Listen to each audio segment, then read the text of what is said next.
Salut la famille, j'espère que yéen a ngi ci jàmm bu baax a baax donc ñu ngi ci jàmm donc tey dañuy defaat situation marché bi d'après bi ñu ko defee fan yële yi bi nga xam ne marché bi dafa nekkoon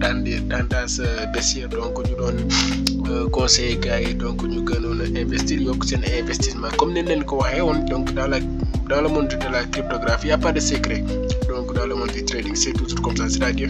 il faut avoir la sécurité d'un trader. Donc il faut aussi avoir la patience. Donc c'est important. Parce que fan yëpp gis ngeen que ni marché bi dafa chuté woon vraiment. Donc boo leen xoolee suñu ay ñi nga xam ne ñu ngi gis suñu ay statut suñu groupe WhatsApp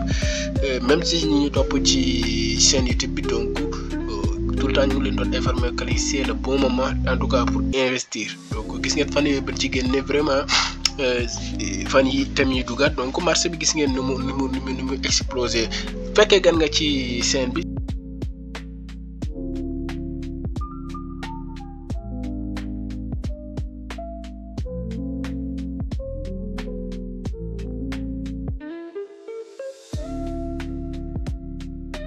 disponible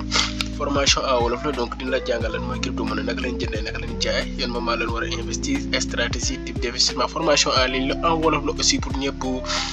mën ci am accès en ligne la fu waaye mën a nekk aussi tamit donc mën nañ ko def former leen ay nit ci biirum réew bi donc ci bitim réew donc ci pays yëpp donc vraiment continent yëpp jot nañ fa former ay nit voilà donc ñu ñëw ci biu tey bi vraiment muy marché bi donc bi nga xam se gis nañ que ni fan yi vraiment dikkaan na à tendance haussière Bitcoin comme ni nga ko gisee aujourd'hui mu ngi à plus de 2% donc moom nag comme ni ngeen ko gisee nii moom bu defee plus 1% wala plus 2% rek donc capitalisation bu mag a mag la donc xaalis bu bare la comme ni ngeen ko gisee nii fan yi ñu ngi à $92 donc bon moyen de même $92 quand même parce que tamit bon suñu xoolee ay fan ci ginnaaw presque ay $80 yooyu donc ak tout ça ay $90,000 donc tey dañu nekk en un jour bon moo tax crypto bi mu nekk à bon excusez-moi moo bëgg a changer voilà donc ici que là mu ngi à $94,000 donc ça aussi c'est un bon signe donc mi tey ci vendredi bi donc tey ci vendredi bi mu ngi à 94 659 balles donc c'est un bon signe donc tey ci suba gi ci la jógee à $92 donc ci keroog le 24 donc muy démb donc démb ci la jógee à $92,000 donc tey mu ngi à 94,600 donc c'est-à-dire en tout cas il peut encore chercher son ancien ATH ces derniers jours donc nañ ko jël ci semaine bi ci ginnaaw ñu xool importance bi nga xam ne si def na ko c'est-à-dire progression bi nga xam ne si ni bitcoin bi def na ko et l'importance mooy lan su ko bitcoin defee rek donc yeneen crypto yi dañ koy fekk dañ koy topp donc boo leen xoolee ci une semaine bitcoin la mère des cryptos bi nga xam si ni bon moom bu jógee yëpp dañ koy topp parce que aussi tamit bon mooy première crypto-monnaie bi njëkk kii aussi tamit bon c'est la crypto-monnaie qui domine quand même donc moom mooy aussi bon y a tellement de choses qui justifient lan moo tax bitcoin moom bu jógee les autres cryptos les altcoins vont aussi monter en une semaine crypto la bitcoin a quitté de 84,000 à 94,000 waaw ça c'est vraiment super comme ni nga ko gisee nii donc en une semaine donc moom jógee na à 84,000 donc à $94,000 donc c'est-à-dire ku ko jëndee woon benn pièce bu ne à 94,000 wala ko ci investir woon di leen waxaat aussi du bitcoin day jar à $100,000 que sax ku yor 20,000 francs wala 10,000 francs mun ci investir ba ci mën a investir dans ce cas doo am benn pièce parce que pièce bi mu ngi à 94,000 mais da nga am benn fraction c'est-à-dire kenn ku nekk ni sama benn coach di ko waxee almuxtaar kenn ku nekk ni nga ci sëmbee donc noonu nga ci tooyee c'est-à-dire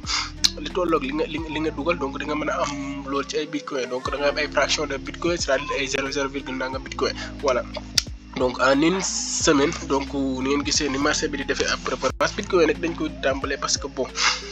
suñ ko jëlee rek presque buñ ko waxee rek wax nañ crypto yëpp léegi nañ dem en une semaine on va voir waaw ça c'est vraiment super en une semaine en un mois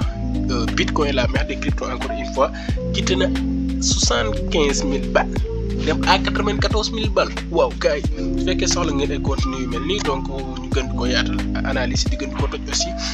donc ñu leen di ñaan ngeen abonné liker en tout cas ngeen soutenir chaîne bi quoi comme ni ngeen gisee en un mois 95 000 à 94 000 balles donc en un mois bariwul gars yi donc les gens qui vont investir am aussi surtout la patience c'est important aussi mais la psychologie d'un trader il y a tout le temps des gens qui me contactent naa ma bara marché bi dafa chuté nu ma def sama investissement ma ni su marché bi chuté duy naa ka renforcer votre investissement voilà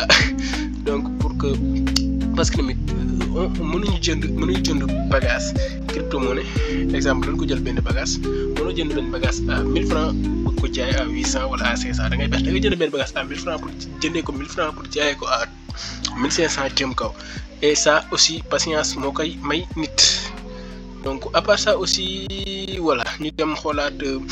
beneen crypto monnaie waa Solana bi nga xam si ni vraiment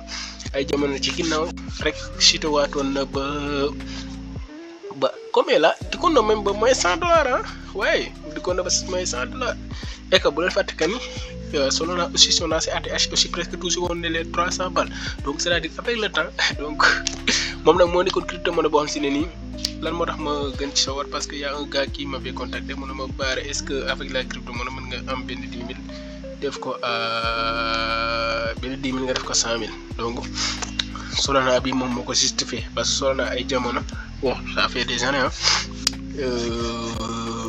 doon na doon jar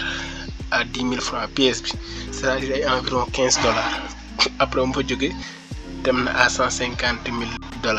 dem na même pas à 300 c'est-à-dire presque doublé na c'est-à-dire avec moom mën nañ ci jël benn exemple benn 10 000 mu dem fortifié wu ba nekk à 200 000 francs parce que def na ko donc j'espère que ni bu ñu xoolee fii ci vraiment ñu xool time frame bi en une semaine en tout cas fan yii la jikkoon def ba à moins de $100 voilà mu ngi nii c'est-à-dire en un mois moom coûté na à $97